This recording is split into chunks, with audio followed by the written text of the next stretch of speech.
I go ahead and I leave. Before I leave, he's insistent. He gives me the number of a doctor who's with the Employee Assistance Program. Remember, I mentioned that earlier. So this is the big delaying tactic. Now, I leave, supposed to call the EAP doctor and make an appointment. I get home, I'm calling this guy for days. No return call. The man is just a machine. I'm calling this man.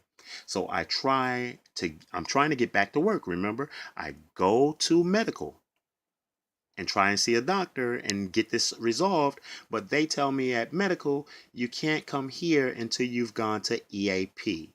More of the delaying tactic. So at that point, I need help. I've been out of work for like 7 days. I'm emotionally a wreck, so I go to the VA hospital, sit down with my primary care doctor, and listen, it's because I had gone through the stages of getting up to see her.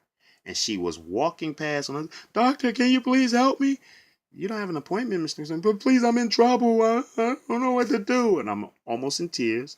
And the woman says, well, come on in and sit down, tell me what's going on. And I explained to my doctor everything that had been done to me and how I've been having trouble sleeping because of it. And I'm afraid there's going to be a major accident. So she says, Mr. McSwain, come with me. She takes me over to the mental health clinic and they assign me a specialist. I speak with the doctor and I explain everything to him, that the people were abusing me, this and that. He asks me a bunch of questions that leads to the diagnosis that I'm now severely depressed. He puts me on medication. I'm sorry. He refers me over to the specialist, the psychiatrist, and she puts me on medication and tells me to come back to see her in a few days. Okay.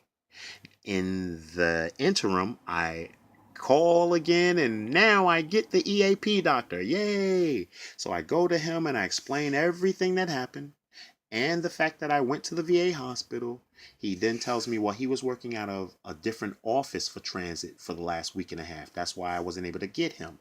So he wants me, after hearing, my story, he wants me to go and see another doctor that he's referring me to. He gives me a list of doctors and he tells me, go see one of these people and then come back to me.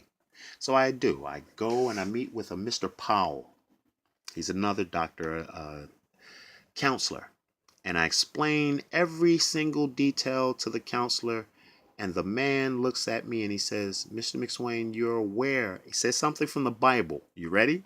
He says to me, you are aware that people will hate you even if you're good, especially if you do a good job. People will not like you. And then he says, there's actually nothing wrong with you, Mr. McSwain, but I'd like to keep seeing you because we need to resolve your present condition because they've done so much to me, so much abuse that I'm a wreck. And of course, I'm still on this medication. So I agree. Okay, I'll keep seeing you. So I go back to the EAP doctor for, appointment with him. I explain everything and we're now having our session for an hour. Then I'm scheduled after him to go back to the doctor I just mentioned and Mr. Powell and then sit down with him, you know, on a regular basis, twice a week. During all this time, I have no money. I can't make the co-payments. So I'm now begging him, can you please give me like credit or something and he's like, sure, no problem. Mr. McSwain, here, take these disability papers. This might help you. So I take the papers to turn them in. I go back to the EAP doctor and he says, no, you can't use these because they were more or less like for state disability.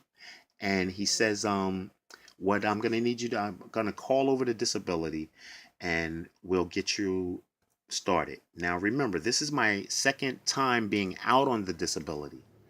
And the first time, for months, they didn't pay me. So I wasn't expecting it to be too quick this time. But now when I go to disability, they tell me